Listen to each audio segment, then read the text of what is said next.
नमस्कार, झारखंड समाचार में आप सबका स्वागत है। आइए जानते हैं झारखंड की तमाम छोटी बड़ी खबरों को। इससे पहले चैनल को सब्सक्राइब नहीं किया है तो प्लीज चैनल को सब्सक्राइब कर बेल आइकन को प्रेस कर दीजिए ताकि खबरों का अपडेट आपको मिलता रहे। उत्कृष्ट विद्यालय में सीटें कम, अब शिक्षा के लिए 7 किलोमीटर पैदल चलेगी छात्राएं। दरअसल लातेहार जिला मुख्यालय में 2 स्कूलों को उत्कृष्ट विद्यालय के रूप में चयन किया गया। बालक +2 और बालिका +2 उच्च विद्यालय।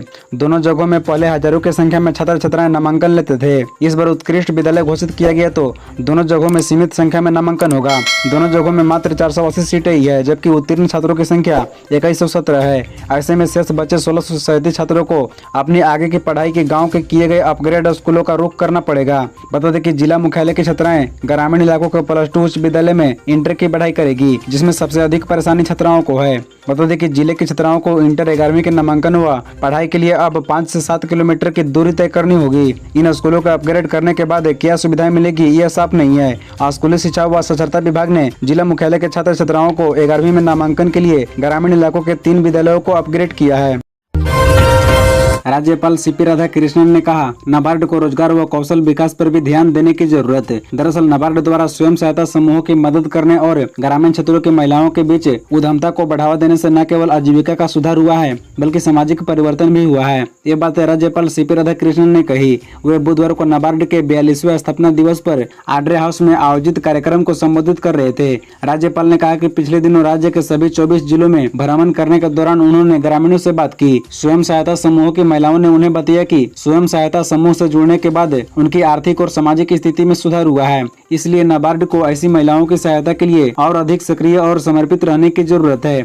बता दें कि अपना अनुभव शेयर करते हुए उन्होंने बताया कि जब वे सांसद थे तब कई सड़कों पर पुलों का निर्माण नाबार्ड की मदद से कराए थे, जिसके बाद गाँवों का संपर्क शहर से आसान हो गया। इसके फलस्वरूप गाँवों को तेजी से विकास हुआ। उन्होंने कहा कि नाबार्ड को रोजगार और आजीविका की दिशा में कौशल विकास, प्रशिक्षण एवं उद्यमता विकास पर भी ध्यान केंद्रित करने की जरूरत है। उन्होंने कहा कि कुछ वर्षों से नाबार्ड देश भर में किसानों, ग्रामीणों, उद्यमियों के लिए प्रेरणा का स्रोत रहा है। चुटिया के 7 डे स्कूल में हंगामा, तिलक लगाकर स्कूल गए छात्रों को आने से किया मना, बाद में स्कूल ने लिखित अनुमति दी। दरअसल आपको बता दें कि धनबाद के तेतुलमारी स्थित संत जबीर स्कूल में बिंदी लगाकर स्कूल गई छात्रों को अपमानित करने और उसके बाद उसकी खुदकुशी का मामला थमा भी नहीं था कि कुछ इस तरह का मिलता जुलता मामला राजधानी रांची से सामने आया है। राजधानी रांची के चुटिया स्थित 7 डे स्कूल के टीचरों ने छात्रों को तिलक लगाकर आने से मना किया। वहीं स्कूल के शिक्षकों पर आरोप लगाया है कि उन्होंने हिंदू देवी देवताओं के ऊपर कई तरह के अभद्र टिप्पणी की। बता दें कि इस घटना की जानकारी शहर के कई धार्मिक संगठनों को मिला, जिसके बाद घटना के विरोध में भवानी सेना और अन्य संगठन साथ मिलकर स्कूल जाकर प्रदर्शन किया। स्कूल प्रबंधन से दोबारा इस प्रकार की घटना न हो, इसे लेकर आश्वासन मांगा। वहीं संगठन के लोगों ने कहा कि आने वाले दिनों में अगर स्कूल से इस तरह की शिकायत मिलती है तो फिर स्कूल को तालाबंदी की जाएगी। सेना की जमीन खरीद बिक्री मामला, ईडी ने दायर किया जवाब, प्रार्थी ने लिया समय। दरअसल झारखंड हाईकोर्ट के जस्टिस गौतम कुमार चौधरी की अदालत ने बरियातो रोड स्थित सेना की कब्जे वाली 4.55 एकड़ जमीन की खरीद बिक्री के मामले में राज्य के पूर्व उपायुक्त छवि रंजन की गिरफ्तारी को चुनौती देने वाली याचिका पर सुनवाई की। इस दौरान प्रार्थी की ओर से प्रवर्तन निदेशालय के शपथ पत्र पर जवाब दायर करने के लिए समय देने का आग्रह किया गया, जिसे अदालत ने स्वीकार कर लिया। आप बता दें कि मामले की अगली सुनवाई 17 जुलाई को होगी। इससे पूर्व ईडी की ओर से वरीय अधिवक्ता अनिल कुमार ने बताया कि शपथ पत्र दायर कर दिया गया है। इस पर प्रार्थी की ओर से बताया गया कि इस मामले में उनकी कोई संलिप्तता नहीं है। ईडी द्वारा उन्हें गिरफ्तार किए जाना सही नहीं है। ज्ञात हो कि ईडी ने 4 मई को छवि रंजन को गिरफ्तार किया था। बता दें कि अवैध खनन से जुड़े मनी लॉन्ड्रिंग केस में ईडी के विशेष न्यायाधीश की अदालत में बुधवार को सुनवाई हुई। सुनवाई के दौरान ईडी के गवाह विनोद जायसवाल से बचाव पक्ष पंकज मिश्रा और अन्य आरोपियों के अधिवक्ता ने सवाल किए, जिनका विनोद जायसवाल ने जवाब दिया।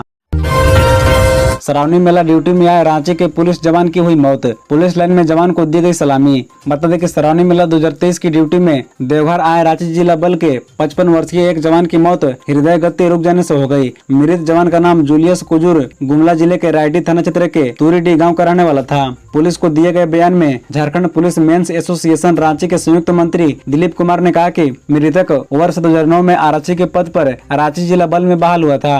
वह साक्षर आरक्षी से सहायक अनवर निरीक्षक के पद पर ट्रेनिंग के लिए पदमा में प्रतिनियुक्ति पर गया था। पदमा से वह सराउंडिंग मेला विधि व्यवस्था ड्यूटी के लिए देवघर आया था। 10 नवंबर ओपी में उसकी ड्यूटी लगी हुई थी और देवघर कॉलेज परिसर में ही रह रहा था। 11 जुलाई की रात को वह खाना खाकर अपने बेड पर सोने चला गया। रात के करीब 11 बजे के आसपास शौच करने के लिए बाहर निकला और बगल के मैदान में गिर पड़ा। दूसरे जवानों ने उसे मैदान पर गिरा देखा तो इलाज के लिए सदर अस्पताल ले गए, जहां डॉक्टरों ने उन्हें मृत घोषित कर दिया। डॉक्टर के अनुसार उसकी मौत हृदय गति रुकने के कारण हुई। एसीबी की कार्रवाई। सरायकेला के गमरिया अंचल के अमीन को 10,000 रुपए घूस लेते किए गिरफ्तार। दरअसल भ्रष्टाचार निरोधक ब्यूरो परमंडलीय कार्यालय सोनारी की टीम ने गमरिया अंचल कार्यालय में पदस्थापित अमीन राजकिशोर भगत को 10,000 रुपए घूस लेते रंगे हाथ गिरफ्तार किया है। गिरफ्तार करने के बाद उसे एसीबी थाना सोनारी लेकर आई, जहाँ अमीन की पूछताछ की जा रही है। इस संबंध में गमरिया के रहने वाले मनोज कुमार सिंह ने इसकी शिकायत एसीबी को किया था। बता दें कि दर्ज आवेदन में उन्होंने बताया कि बड़ा गमरिया मौजा में उनकी पत्नी और बहन के नाम से जमीन है। दोनों जमीन की सीमांकन के लिए ऑनलाइन आवेदन दिया गया था, जिसके बाद जमीन की सीमांकन के लिए आवेदन की सूचना दी गई। निर्धारित तिथि 20 मई को जमीन का सीमांकन अमीन राजकिशोर भगत द्वारा किया गया, लेकिन अब तक जमीन का नक्शा नहीं मिल पाया। जब वह नक्शा लेने के लिए अमीन राजकिशोर के पास गए तो उन्होंने नक्शे के लिए 15,000 रुपए घूस की मांग की। बाद में राजकिशोर भगत ने 10,000 रुपए लेने को राजी हुए। कोयला के उत्पादन में इतिहास रचेगा भारत, होगा 1,000 टन कोयला का प्रोडक्शन। धनबाद में बोले प्रहलाद पटेल। बता दें कि ऐतिहासिक स्थल पर देश में कोयला का उत्पादन हो रहा है। इस साल देश में 1,000 मिलियन टन यानी 1 बिलियन टन कोयला का उत्पादन होगा। यह कहना है बीसीसीएल के दौरे पर गुरुवार को धनबाद पहुंचे कोयला मंत्री प्रहलाद जोशी का। पत्रकारों से बातचीत करते हुए एक सवाल के जवाब में उन्होंने कहा कि केंद्र सरकार हर महीने राज्य सरकार को रॉयल्टी देती है। कोकिंग कोयल का उत्पादन बढ़ाने पर जोर दिया जा रहा है। उन्होंने कहा कि प्रधानमंत्री के निर्देश पर बीसीसीएल के दौरा पर आया हूं, ताकि कोकिंग कोयल उत्पादन बढ़ाने की दिशा में और तेजी से काम हो। झरिया में आग बुझाकर कोयला का उत्पादन शुरू किया गया है। बता दें कि कोयला नगर स्थित शहीद स्मारक के समीप कोयला मंत्री को सीआईएसएफ की ओर से गार्ड ऑफ ऑनर दिया गया।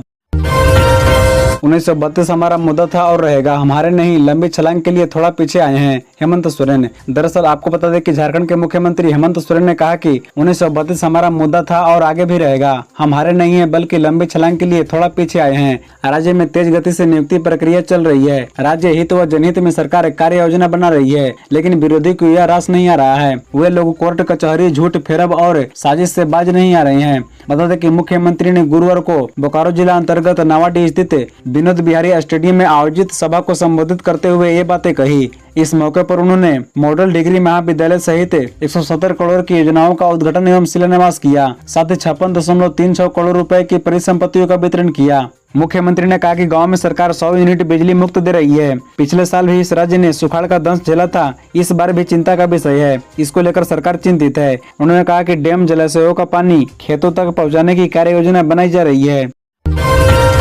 पूर्ववर्ती सरकार की लंबित योजनाओं को पूरा करने को लेकर रघुवर दास ने सीएम हेमंत सोरेन को लिखा पत्र। दरअसल झारखंड के पूर्व मुख्यमंत्री रघुवर दास ने अपने मुख्यमंत्रित्व काल में स्वीकृत जनहित की योजनाओं को जल्द पूरा करने के लिए मुख्यमंत्री हेमंत सोरेन को पत्र लिखा है। पत्र की प्रतिलिपि मुख्य सचिव को भी भेजी है। श्री दास ने हेमंत सरकार पर उनके मुख्यमंत्रित्व काल की योजनाओं को नजरअंदाज करने पर अफसोस प्रकट करते हुए लिखा कि सरकारें आती जाती है, लेकिन राज्य में विकास की गाड़ी अनवरत चलती रहती है। यही विकास धर्म है, इसी में जनहित है। सीएम हेमंत सोरेन को लिखे पत्र में पूर्व सीएम रघुवर दास ने जिक्र किया कि उनके मुख्यमंत्रित्व काल में शिक्षा, स्वास्थ्य, बिजली, पानी, सड़क जैसी बुनियादी सुविधाओं को बेहतर करने के लिए कई योजनाओं को धरातल पर लाने की हर संभव कोशिश की गई। इसमें से कुछ योजनाएं पूरी हो गई तो कुछ निर्माणाधीन रह गई। ऐसी निर्माणाधीन योजनाओं को पूरा करने तथा प्रभावी क्रियान्वयन का दायित्व वर्तमान सरकार पर है। उन्होंने कहा कि लेकिन अफसोस के साथ कहना पड़ता है कि इस मामले में उनकी सरकार ने पूरी मुस्तैदी नहीं दिखाई। नतीजा यह हुआ कि योजनाएं कब तक पूरी होगी कहा नहीं जा सकता।